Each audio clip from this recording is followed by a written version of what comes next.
Bienvenidos a las predicaciones de la Iglesia Yeroviá. Sigamos creciendo juntos a la luz de la palabra de Dios.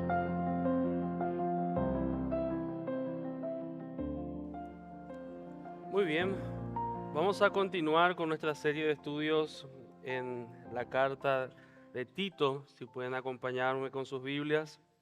Tito capítulo 2, seguimos en esta hermosa serie titulada Tito, verdad y piedad.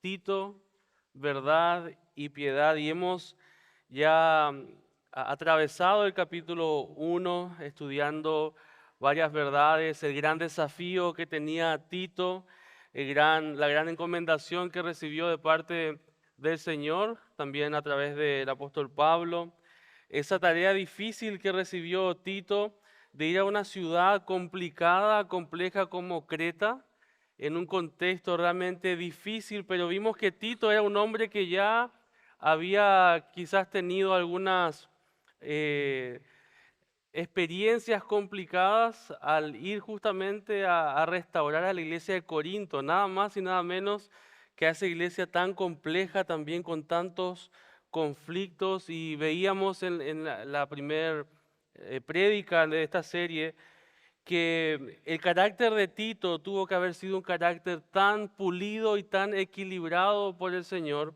de darle un carácter con mucha firmeza para poder marcar el error, para poder enfrentar la herejía, para poder enfrentar el pecado dentro de la iglesia. Pecados que Pablo dice que ni aún entre los incrédulos se nombraban, estaban sucediendo dentro de la iglesia de Corinto en ese momento. Y Tito fue el encomendado para ir a llevar esa carta, para trabajar en medio de ellos, y después recibió el reporte el apóstol Pablo de parte de Tito, contento de ver cómo tantos de ellos se arrepintieron y ahora había gozo en el corazón de Pablo. Y ahora nuevamente Tito es enviado otra vez a un lugar difícil, a un lugar complejo. Y vamos a comenzar ahí en el capítulo 2,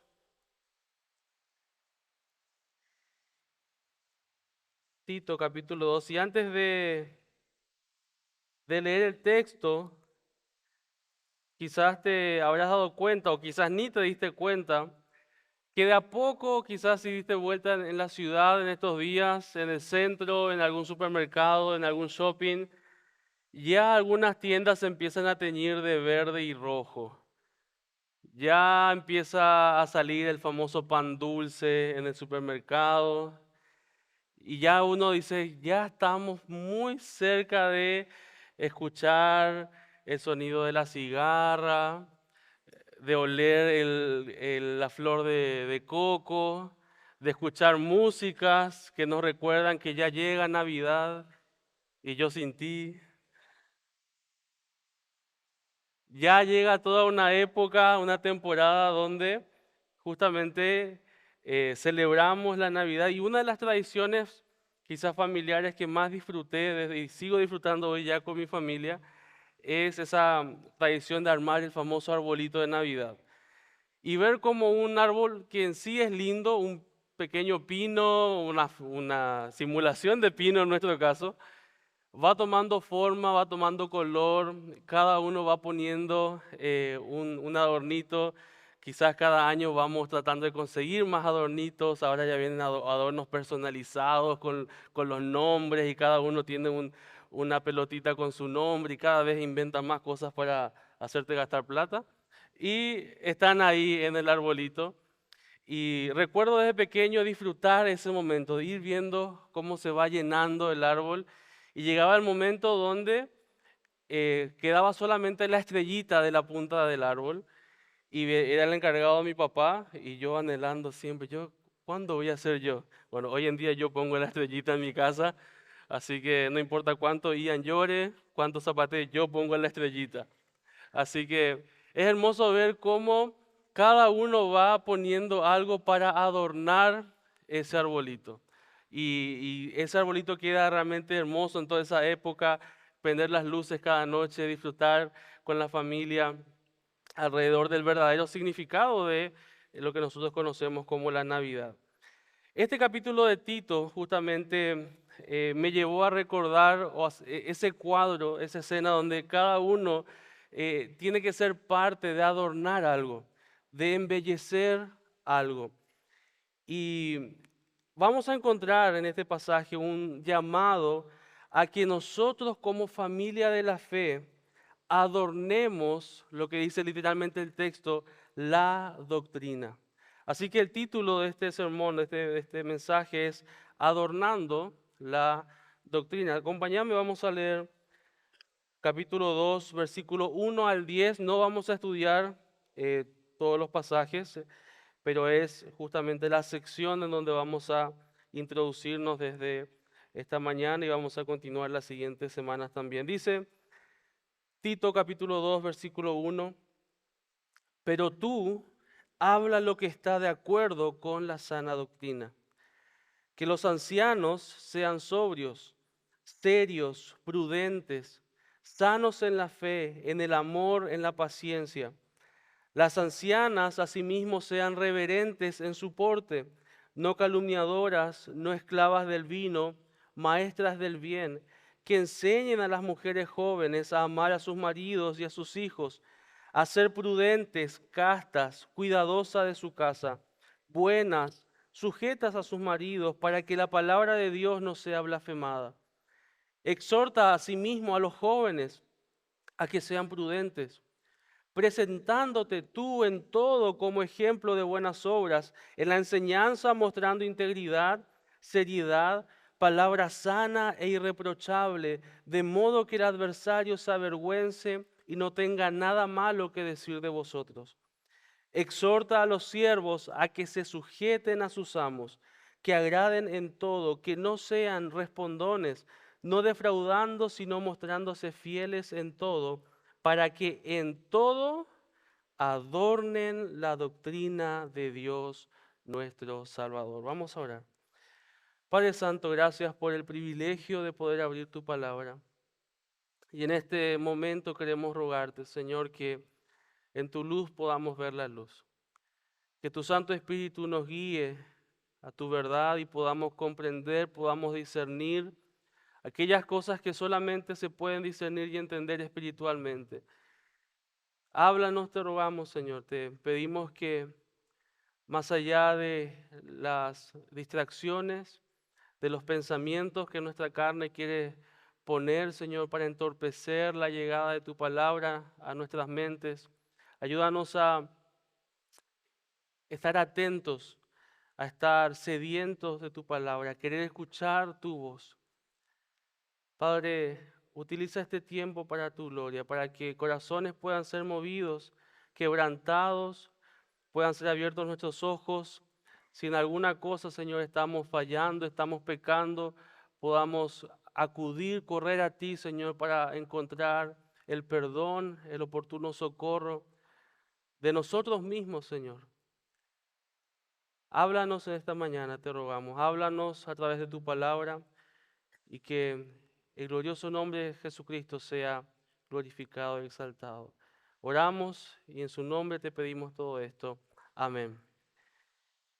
Pablo escribe nuevamente, sigue escribiendo a Timoteo, y ya venía en los versículos anteriores, en los últimos versículos del capítulo 1, hablando de un grupo de personas de los cuales él debía marcar un contraste absoluto. Cuando nos encontramos con esta palabra pequeñita en la Biblia, pero es muy importante, es la palabra pero.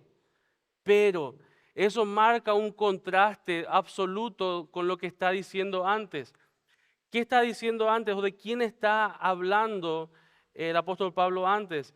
De personas, de enseñadores fraudulentos, de falsos enseñadores que no vivían acorde a la verdad y que enseñaban justamente tradiciones humanas, pensamientos humanos como verdades divinas, dignas de ser seguidas. Pablo decía, no le hagas caso, tú predica la verdad, lo que está acorde a la sana doctrina. Por eso comienza ya el segundo capítulo diciendo, pero tú, Tito, tú habla lo que está de acuerdo con la sana doctrina. Un contraste total con lo manifestado o con el ejemplo expresado anteriormente en el capítulo 1.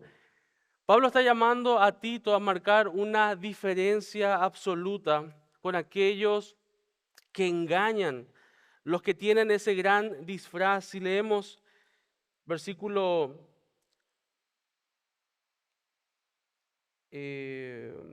14, dice: no atendiendo a fábulas judaicas ni a mandamientos de hombres que se apartan de la verdad. Sigue diciendo a la mitad del versículo 15, ellos están corrompidos, incrédulos, nada les es puro. Versículo 16, profesan conocer a Dios, pero con los hechos lo niegan. Tito, tienes que ser distinto, diferente a estos hombres. ¿Y cuál va a ser la gran diferencia? De que tú vas a hablar, vos vas a hablar, Tito, lo que está de acuerdo con la sana doctrina. Lo que los demás están hablando es una enseñanza, es una doctrina, sí, pero no es sana, es dañina, es un veneno. Es un veneno, es algo que entorpece, que mata, que lastima. Es la mentira que ellos están enseñando.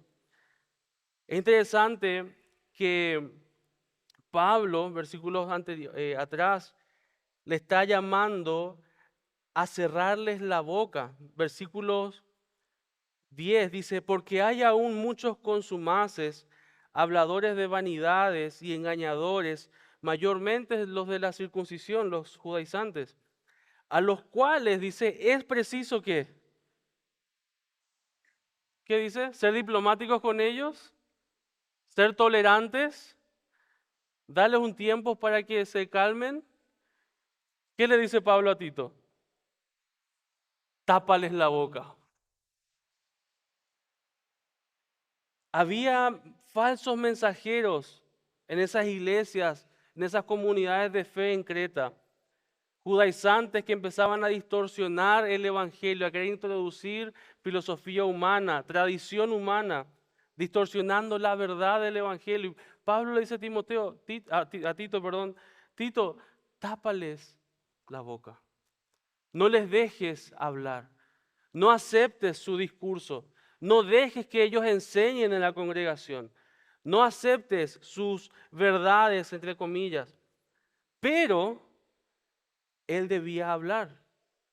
Se debía cortar la mala enseñanza, pero era necesario entregar la verdad. Era necesario predicar la sana doctrina. No era suficiente con ponerles la mano en la boca.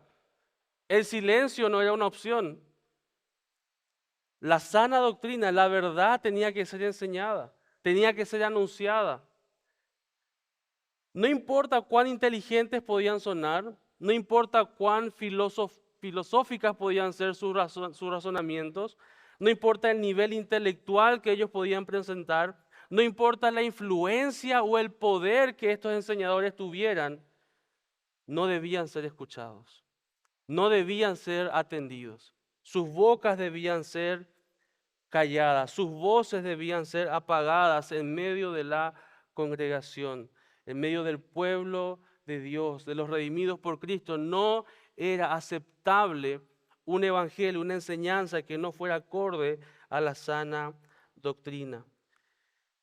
Si hablan apartándose de la verdad, no importa el título que tengan, no importa los años de ministerios de los cuales se puedan jactar, no importa de la maestría ni los doctorados, si se alejan de la sana doctrina, no son dignos de escuchar.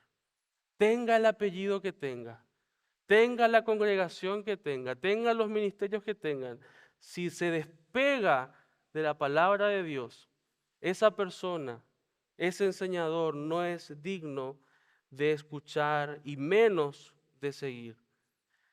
Hermanos, no debemos prestar nuestros oídos, no debemos prestar nuestras casas, no debemos prestar nuestra iglesia a enseñadores que confunden contradicciones con pensamientos humanos.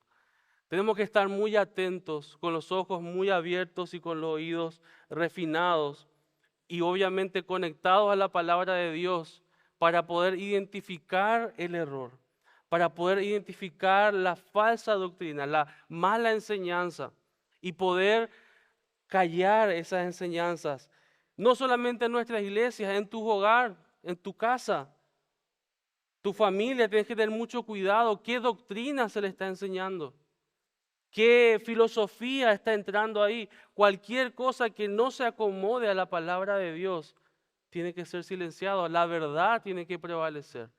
La sana doctrina debe ser anunciada. Hermanos, muchos de estos enseñadores de un evangelio distinto, Pablo dice, no existe otro evangelio, pero ellos hablan de otro evangelio. Son profesionales del disfraz, y eso lo habíamos estudiado con el pastor Juan Carlos. Ellos usan un gran disfraz. Ellos se visten y vemos cómo Judas también nos habla de esos falsos maestros que en realidad se visten como pastores, pero en realidad son lobos vestidos de ovejas. No se visten de ovejas, son los pastores los que usan la vestimenta de ovejas. Se visten de enseñadores, se visten de maestros, de personas dignas de seguir, de imitar. Son líderes, enseñadores, pero que en realidad son lobos disfrazados.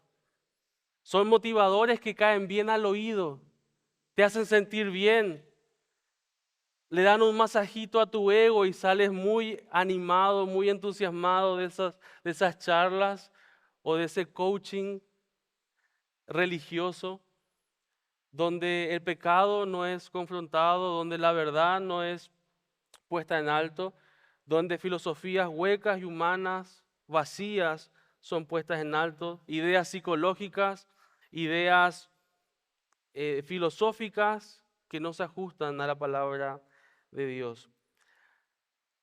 Tenemos que asegurarnos de que estamos dejando hablar y de que estamos prestando atención a enseñadores que son fieles a la palabra de Dios, o enseñadores que buscan ser fieles a la palabra de Dios.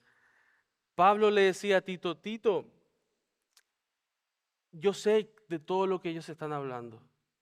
Sé las aberraciones que enseñan, sé las mentiras que dicen, pero tú, Tito, no solo vas a silenciarlos, vas a anunciar. Y esta palabra habla, tú habla.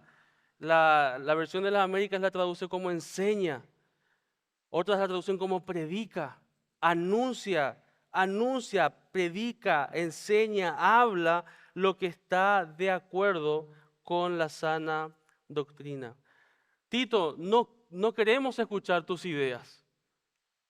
Sé que tienes experiencia, sé que sos un gran siervo de Dios, pero Tito, tus pensamientos y tus opiniones no nos pueden transformar, no nos pueden cambiar, no pueden afectar el corazón, no pueden transformar el alma, no pueden dar vida, no nos pueden saciar. Tito, lo que vos vas a enseñar, lo que vas a hablar, tiene que venir ¿de qué? De la sana doctrina.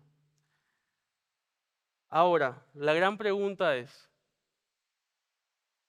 ¿qué es sana doctrina? Si le preguntas a un adventista, te va a decir que ellos tienen sana doctrina.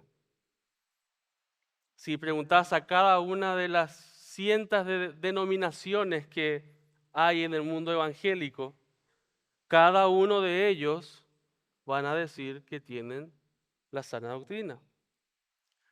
Incluso todos aquellos de los cuales nosotros decimos ellos tienen una falsa enseñanza, dicen de nosotros que somos nosotros los que tenemos una falsa enseñanza. Entonces, ¿quién define lo que es la sana doctrina? Esto me hace recordar a un documental que salió hace un tiempo atrás. El documental se llama ¿Qué es una mujer? Y trata de un periodista, locutor y sí, un periodista que va a diferentes lugares haciendo solamente esa pregunta. ¿Qué es una mujer? Y es tan interesante ver cómo hoy, por culpa de la filosofía y por toda la culpa de ideología de género, una pregunta que hace quizás, no sé, 50 años atrás, era tan fácil de responder, hoy doctores, filósofos, expertos en cualquier materia, se quedan con un punto suspensivo y con una traba en la lengua por no querer fallar políticamente hablando, de decir, esto es una mujer. Y cada uno daba una definición, ¿no? Es la que se siente, es el que no importa si con qué cuerpo nació, con qué órgano nació, y empieza a ver, es muy interesante ver cómo las definiciones van variando de acuerdo a las personas que se va preguntando. Algo así podría ser también con respecto a qué es la sana doctrina. Si fuéramos preguntando en distintos lugares, nos encontraríamos quizás con la misma cantidad de definiciones. Entonces, ¿quién o qué define lo que es la sana doctrina? ¿Cuál es el parámetro o la regla que define si una doctrina es sana o no es sana? Y en estos días justamente me encontré con una definición muy certera y práctica del doctor Scott Swain. Él escribió, la sana doctrina es la enseñanza de parte de Dios y acerca de Dios que nos lleva a la gloria de Dios. Te repito, la sana doctrina es la enseñanza de parte de Dios acerca de Dios que nos lleva a la gloria de Dios. Me pareció muy interesante porque justamente menciona tres aspectos, esta definición menciona tres aspectos de la sana doctrina. La fuente de la sana doctrina. ¿Cuál es la fuente? La sana doctrina es la enseñanza que viene de parte de ¿quién? De Dios. Es Dios mismo el que da la sana doctrina, la enseñanza. Entonces, para definir o para distinguir si una enseñanza es sana o no, tiene que venir ¿de quién?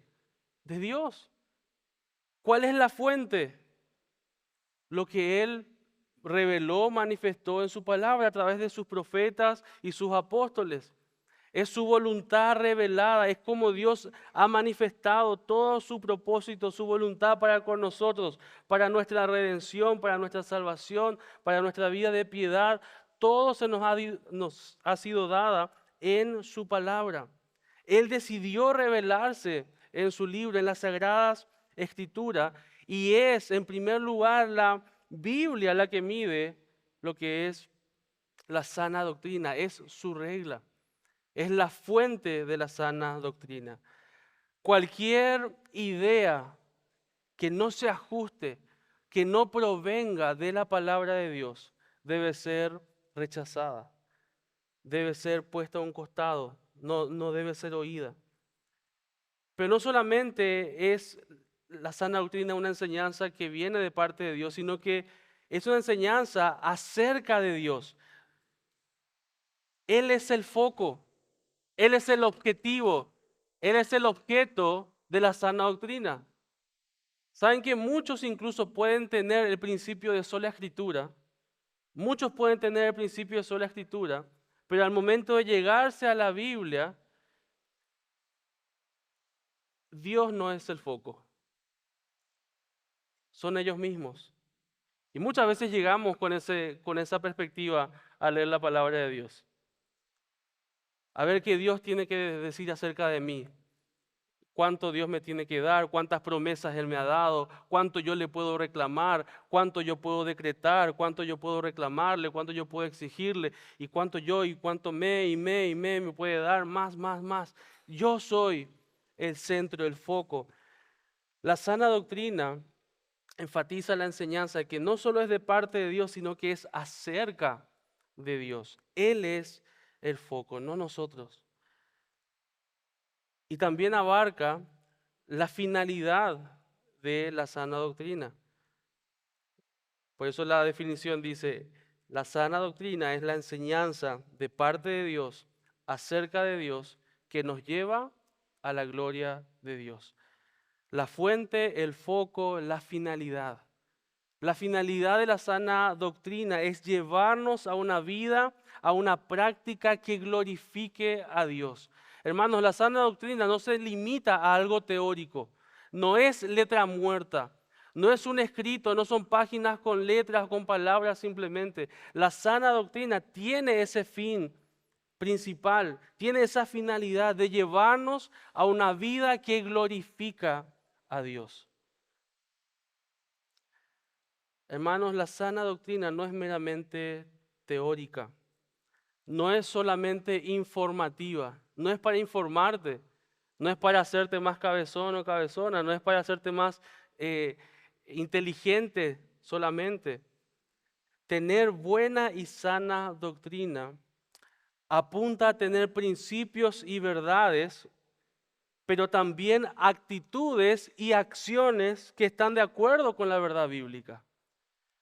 Así que tener la sana doctrina no es solamente tener la teoría correcta, sino que también va acompañada ¿de qué? De la práctica correcta. Y eso es un llamado de atención para todos los que nos decimos estar de este lado de la sana doctrina. Es un llamado de atención para todos aquellos que decimos, nosotros estudiamos la Biblia, queremos saber lo que la Biblia dice,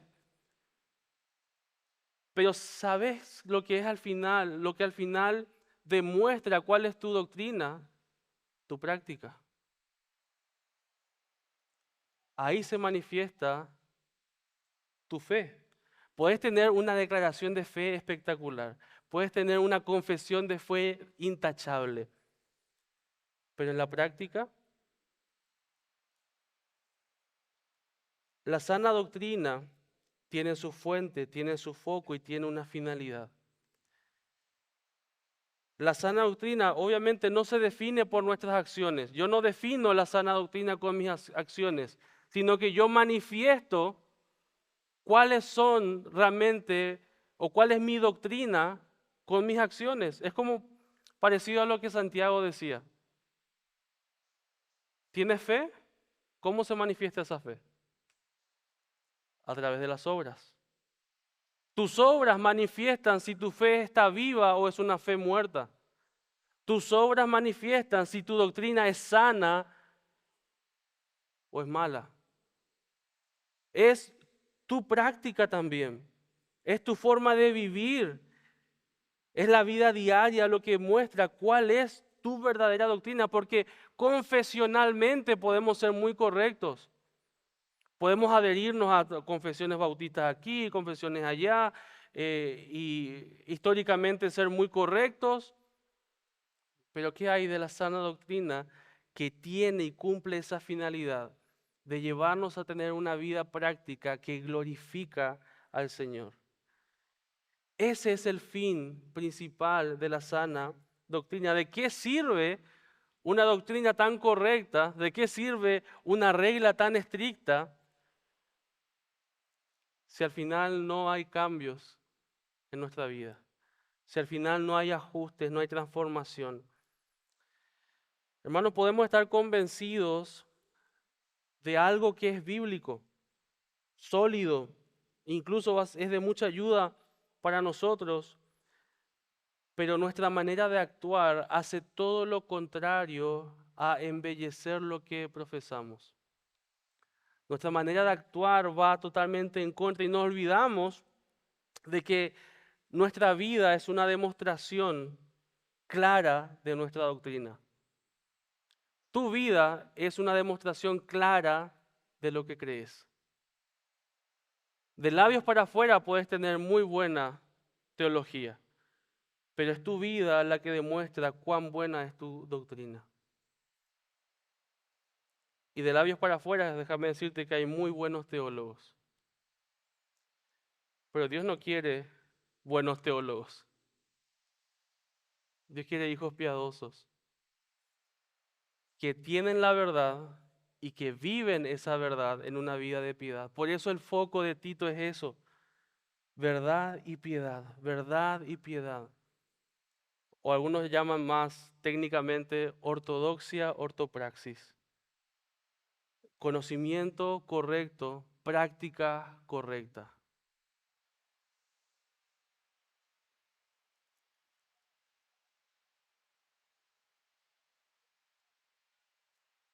Mira lo que dice el versículo 16, lo leíamos hace un rato, respecto a capítulo 1, versículo 16, respecto a los falsos enseñadores. Ellos profesan que, con sus bocas profesan conocer a Dios, pero con sus hechos lo niegan, con sus actitudes, con sus decisiones, en su día a día. Ellos niegan conocer a Dios, niegan la sana doctrina, niegan la enseñanza correcta, pisotean todo lo bíblico. ¿De qué sirve decir tanto y ser tan celoso de la sana doctrina si al final no la vivimos? Pablo estaba llevando a Tito a un lugar donde había personas en la iglesia que hacían eso. Y obviamente ese llamado de atención también hace eco hasta el día de hoy en nuestra iglesia, en nuestras vidas. Que podemos ser muy correctos doctrinalmente hablando, muy bíblicos, pero con nuestros hechos negamos. Con nuestros hechos hacemos todo lo contrario a embellecer la doctrina. La hacemos fea, la despreciamos. Incluso hacemos que otros se burlen. Hay tantos que dicen yo no soy cristiano por causa de los cristianos. Profesan conocer a Dios, pero con los hechos lo niegan. Y Dios, ¿qué dice de ellos al final? Están reprobados en cuanto a toda buena obra. Están reprobados. Pero tú, Tito, habla lo que está de acuerdo con la sana doctrina. Habla lo que está de acuerdo con la sana doctrina. La conexión, hermanos, y la interrelación que hay entre la sana doctrina y la vida práctica es tan grande que inmediatamente después de hacer este llamado a Tito de enseñar la sana doctrina, ¿qué le dice? Empieza a dar una serie de exhortaciones totalmente prácticas a grupos muy puntuales.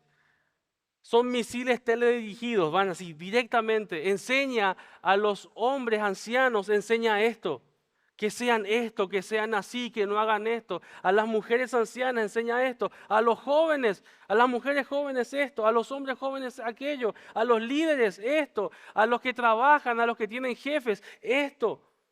Práctica, práctica, práctica, vida de piedad. Un reflejo de una enseñanza correcta, de una doctrina sana. Y vamos a ver, vemos a partir del versículo 2 hasta el versículo 10, y vamos a ir estudiando a lo largo de estos domingos, vemos exhortaciones a los hombres mayores, a las mujeres mayores, a las mujeres jóvenes, a los hombres jóvenes, a los líderes de la iglesia y a funcionarios laborales. Y hoy vamos a comenzar a introducirnos, por cuestión de tiempo no podemos abarcar más, pero vamos a comenzar a introducirnos en lo que titulé el adorno de los adultos mayores. Así como cada uno tiene su parte de decorar el árbol, los adultos mayores, comienza hablando Pablo, acerca de los adultos mayores, la gente más grande de la iglesia. Y yo pensaba, normalmente son las personas a quienes menos a veces se apuntan en los sermones. Son los hermanos y hermanas que son fieles en el Señor. Que uno le mira y ya te transmite una piedad, que ya te transmite una vida de oración, que ya te transmite una paz. Y vos ves a los jóvenes y decís, no, a esto hay que exhortarles. Entonces, casi siempre los mensajes, la exhortación va para los jóvenes, adolescentes, jóvenes, adultos, jóvenes todavía. Pero es interesante cómo Pablo comienza acá esa lista de grupos mencionando a los adultos mayores, a los más grandes de la iglesia. Y vamos a ver este adorno de los adultos mayores. Y hoy vamos a hablar en términos más generales y el próximo domingo, si el Señor permite, vamos a entrar en temas más específicos. Y aunque el versículo 2 está directamente apuntando a hombres ancianos, el versículo 3 nos da a entender que los mismos principios se aplican para las ancianas cuando dicen las ancianas asimismo, de la misma manera, sean, y agrega un par de cosas más. Así que vamos a hablar en términos generales acerca de ese adorno de los adultos mayores. Ese adorno de los adultos mayores. Dice versículo 2 que los ancianos sean sobrios, serios, prudentes y sanos. ¿Sanos en qué? En la fe, en el amor y en la paciencia. Que sean sobrios, serios, prudentes y sanos. Esta palabra sobrios habla justamente de esa vigilancia, de esa atención, de los sentidos bien despiertos, de que no hay nadie. Cuando uno escucha la palabra sobrio, ¿qué se te viene a la mente? Alguien que no está alcoholizado, alguien que lo contrario a sobrio es ebrio, ¿verdad? Y cuando uno habla de sobriedad, habla de alguien que no está dominado por algo, no está, sus sentidos no están viciados, es alguien que está con una atención completa, está atento, está bien despierto, no viciado o controlado por vicios.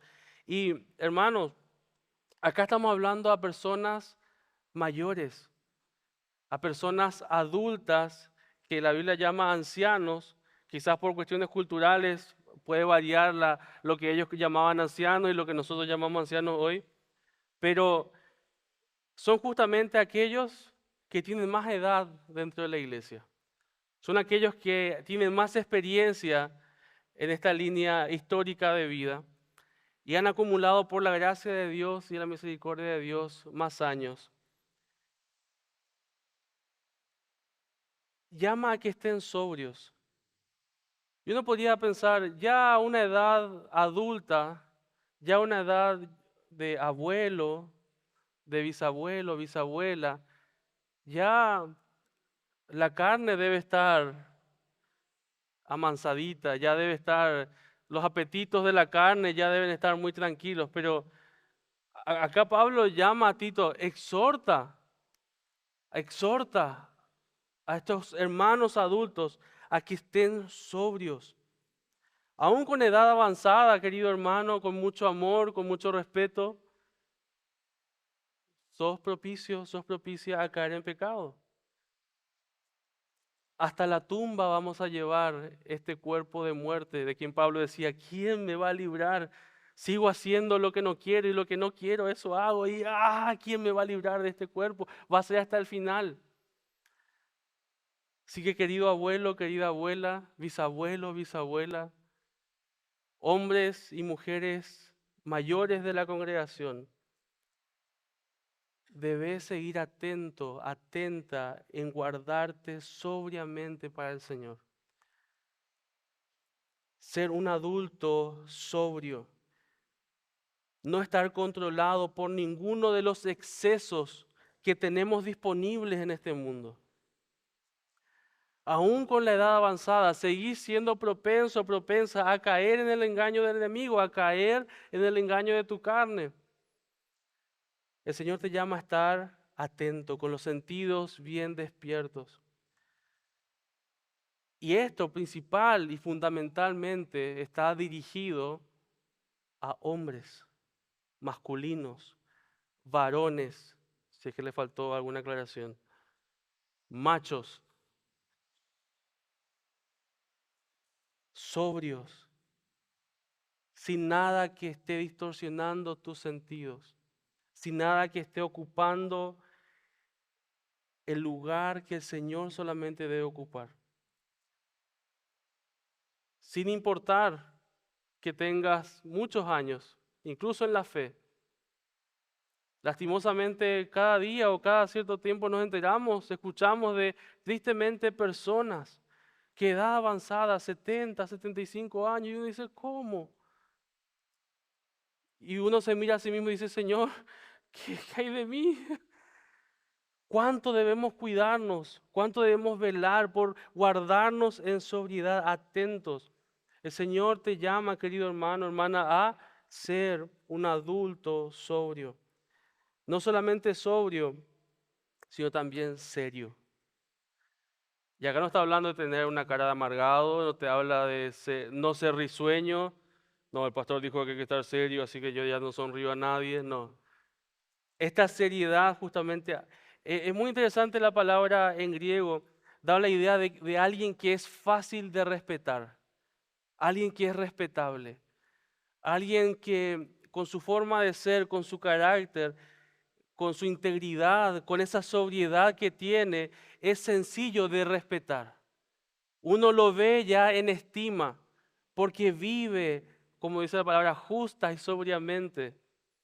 Entonces, se, se entiende que esa persona toma la vida con la seriedad que corresponde. Una de las cosas que más reclamamos a veces a los jóvenes, a los adolescentes, toma con seriedad lo que te estoy diciendo. Eh, Escuchar seriamente lo que está pasando, analizar seriamente lo que está ocurriendo. Una persona ya avanzada en edad, que ha tenido la experiencia y las cicatrices de la vida, sabe cuándo ponerse serio. Dice, no, acá, en este punto hay que escuchar, acá, con seriedad. No tomo esto como chiste, no tomo esto como broma, no, con seriedad. Toma la vida con solemnidad, con la seriedad que corresponde. Nuevamente, esto va dirigido a quienes, puntualmente, hombres, hombres y adultos jóvenes o adultos, adultos no tan jóvenes. Todos vamos camino a la edad avanzada, todos vamos en camino, si Dios permite, y si el Señor no viene antes, vamos en camino a esos años en los cuales está apuntando este texto. Si hoy, y hoy se habla mucho de esa adolescencia prolongada, adolescentes de 30 años, adolescentes de 28, 30, 35 años, hombres que no toman con seriedad la vida en sí y menos la vida cristiana, hombres que no toman con seriedad la palabra de Dios, que no toman con seriedad la responsabilidad y el rol que Dios le dio. Las mujeres ayer escucharon mucho acerca del rol que les toca tener en el hogar. Pero ¿sabes cuál es una de las trabas y una de las cosas que más complica y dificulta la obediencia del rol de la mujer? Es justamente, sí, es justamente el incumplimiento del rol del hombre. Si el hombre fuera responsable, si el hombre liderara en el servicio, y como estamos estudiando con los hombres, cultivara y cuidara el huerto donde Dios le puso, si el hombre hiciera eso, la sumisión de parte de la mujer a ese liderazgo sacrificial, servicial, amoroso, que refleja a Cristo, va a ser un deleite. Queridos hombres, jóvenes, adolescentes, empezá a tomar la vida que el Señor te ha dado con la seriedad que corresponde. Empezá a tomar el pecado con la seriedad que corresponde. Empezá a ver la vida de santidad, empezá a ver la santidad de Dios con la seriedad que corresponde. Empezá a tomar el tiempo, a redimir el tiempo que Dios te dio con la seriedad que corresponde. No sabes cuántos años Dios te va a dar, cuánto tiempo Él te va a tener acá. Hay que tomarlo con la seriedad, con la solemnidad que corresponde.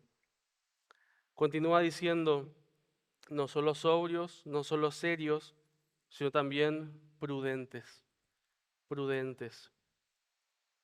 Y esta palabra también se traduce con dominio propio. Alguien que es dueño de sí mismo, que no se precipita, que no es necio, es prudente.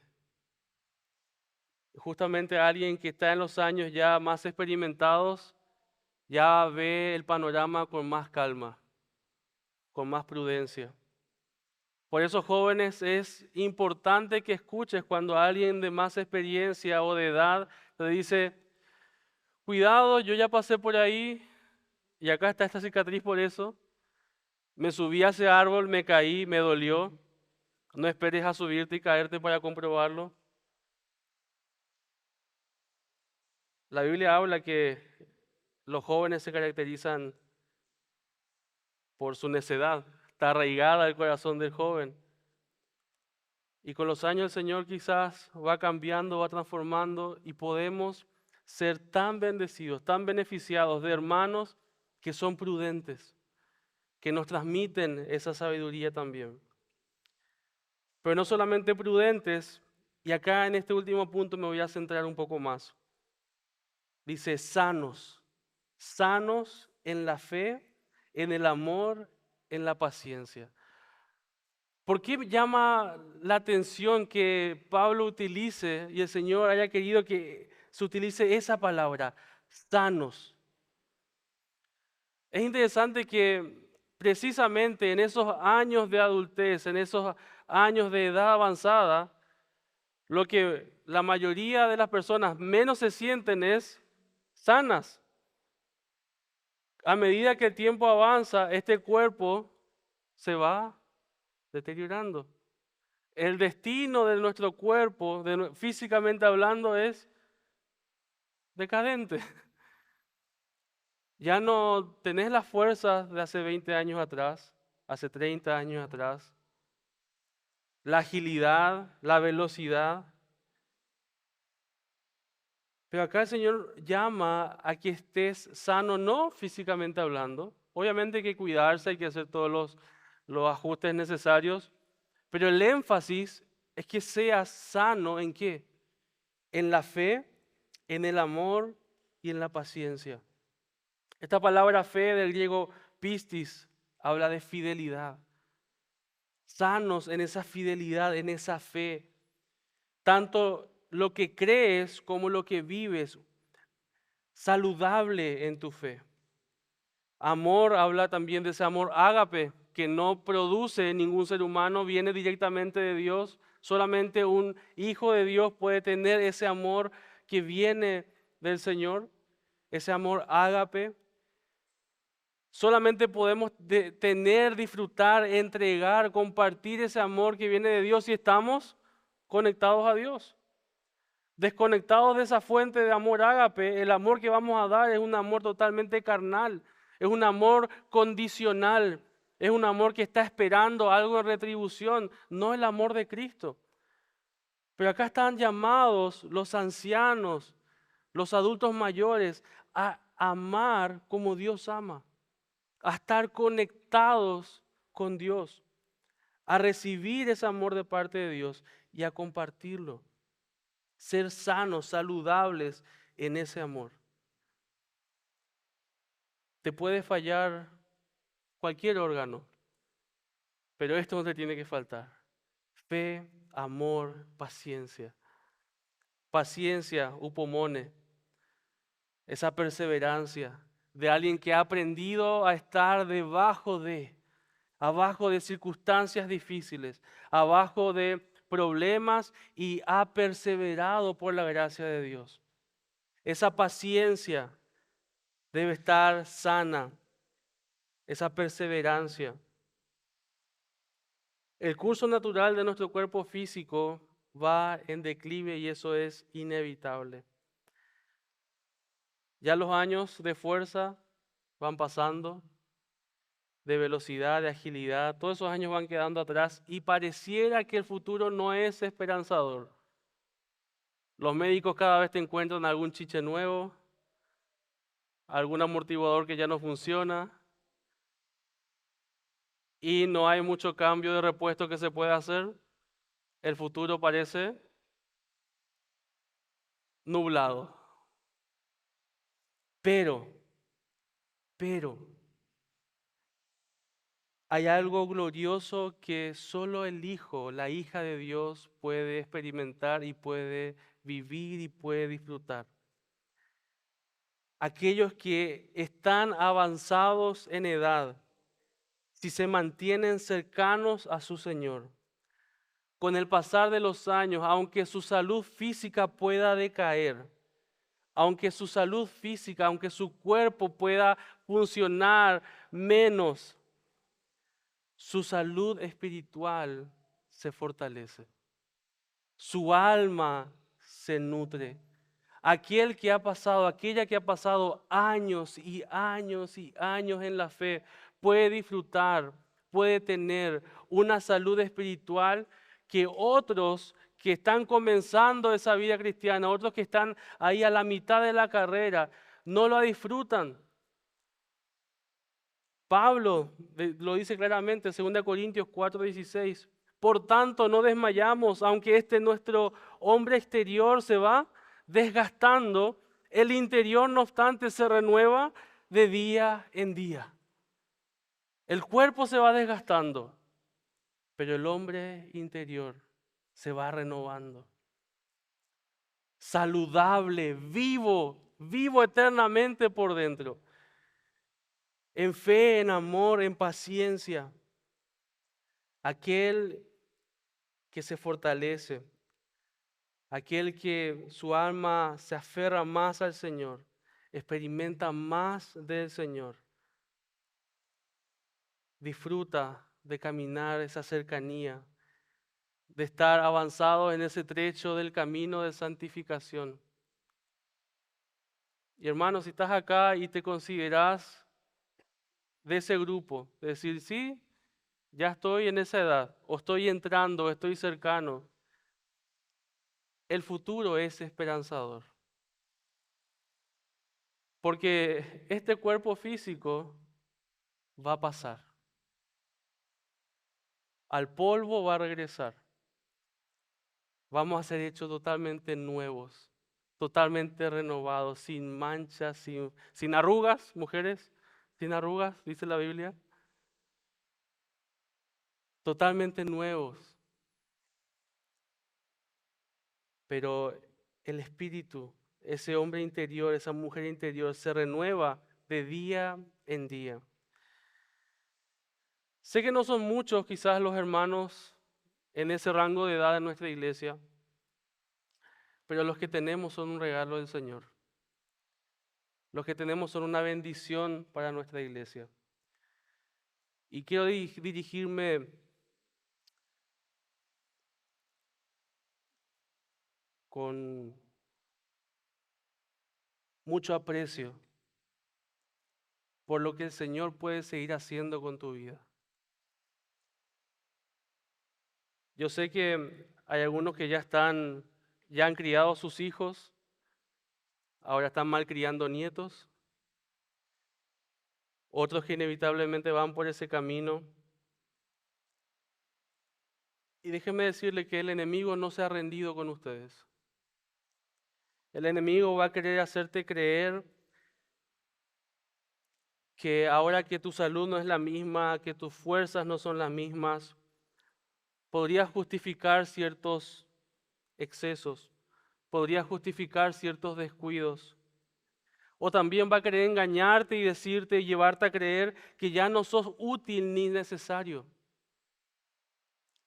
Rezagado, puesto a un costado, que ya tomen protagonismo otros. Yo ya no sirvo, ya pasó mi época, ya se me pasó. Pero me encanta cómo la Escritura valora al anciano. No lo ve como alguien vacío de algo, lo dice, está lleno de días, lleno de años, lleno de experiencia, de sabiduría. Algunos pueden asegurar que la fuerza de la iglesia son los jóvenes, es la gente joven. Pero ¿de qué sirve la energía y la fuerza sin dirección, sin guía, sin sabiduría? Es más que un desperdicio. Sos útil, sos necesario. Me encanta una frase de John MacArthur, dice, una persona mayor que ha caminado por mucho tiempo en la senda de la justicia es un tesoro de sabiduría, un tesoro de experiencia y un tesoro de entendimiento. A veces decimos juventud, divino tesoro, ¿verdad? Yo diría no. Los ancianos de nuestra iglesia, nuestros abuelos en la fe, son un tesoro incomparable para el Señor y también para la congregación.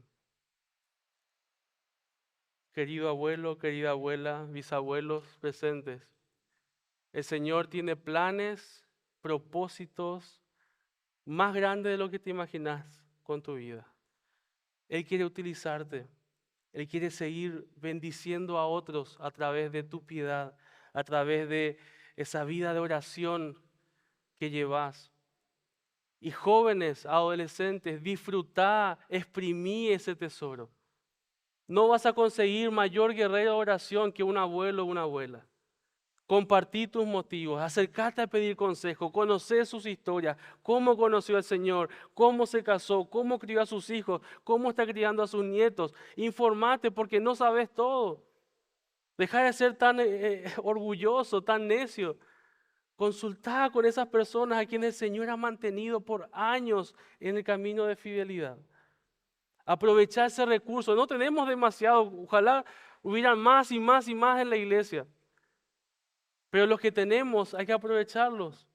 Son un regalo del Señor, un tesoro del Señor. No es solamente una recomendación, es un mandato bíblico. Levíticos 19:32 dice, delante de las canas te levantarás y honrarás el rostro del anciano. Job 12:12 dice, en los ancianos está la ciencia y en la larga edad la inteligencia.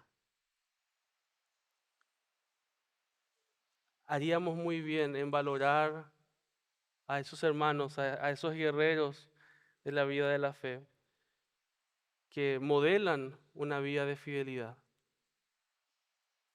Quizás no con tanto activismo, y esto hasta puede ser mejor, porque nos muestra lo prioritario, nos muestra y nos guían al corazón que Dios quiere que tengamos. Así que, queridos abuelos, sigan produciendo para el Señor frutos dignos de Él. Y me encanta cómo el Señor quizás es un tema que no tocaríamos si no fuera porque está ahí en primer lugar. Es un grupo que sin querer queriendo a veces dejamos a un costado, porque ya están, ellos ya son del Señor y están maduros. Pero no, el Señor quiere seguir trabajando en tu vida. El Señor quiere seguir reflejándose en tu vida. Quiere seguir ganando a otros para Cristo a través de tu vida.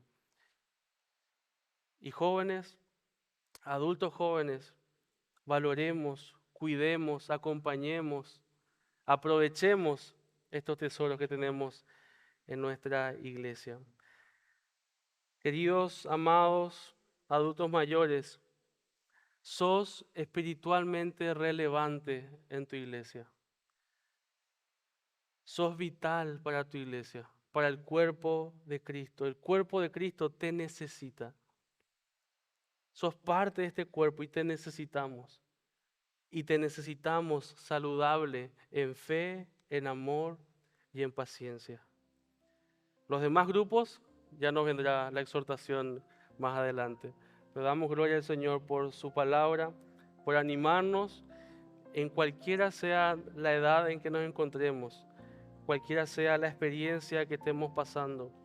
Vemos cómo el Señor tiene planes y propósitos también en su gracia para con nosotros. Vamos a orar y agradecer al Señor por su palabra. Esperamos que esta exposición haya sido de edificación a tu vida. Compártela para seguir sembrando con esperanza.